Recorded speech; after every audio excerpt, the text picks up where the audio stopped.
នេះបាញ់ថ្នាំស្មៅពីថ្ងៃត្រង់បងប្អូនបាញ់ថ្នាំស្មៅរួចឥឡូវនេះបាញ់ថ្នាំស្មៅរួចមិនដឹងជឿឡើងមិនទេក្តាមយើងនេះវានៅក្នុងស្រែវាត្រូវអាថ្នាំស្មៅហ្នឹងក៏វាឡើងមកលើភ្លឺបងប្អូនអើយធំអានេះក្តាមញីបងប្អូនក្តាមញី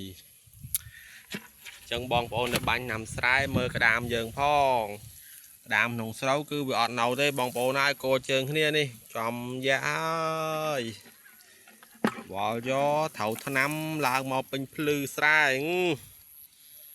ចាប់បាត់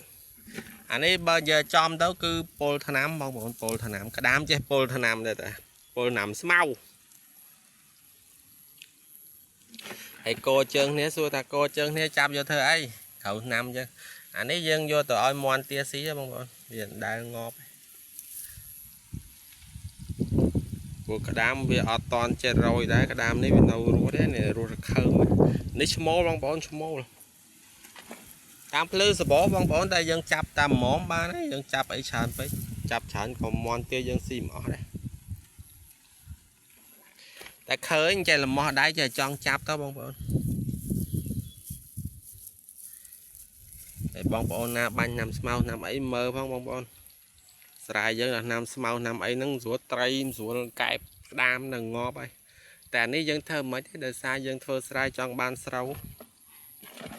ហើយបើយើងធ្វើមិនបាញ់ថ្នាំវាអត់បានស្រូវយើងវាអត់បានយើងគិតថាអូបាញ់ទៅប៉ះពាល់ដល់សត្វក្នុងស្រែតែមិនមែនមានតែខ្ញុំទេបងប្អូនបាញ់អ្នកណាក៏បាញ់ដែរអ្នកធ្វើស្រូវនិយាយមកអ្នកធ្វើស្រែធ្វើស្រូវគឺបាញ់ទាំងអស់តែបាញ់ឲ្យប៉ះពាល់ហើយបងប្អូនសត្វនៅក្នុងស្រែហ្នឹងមើលក្តាមប៉ុណ្ណានេះសងល់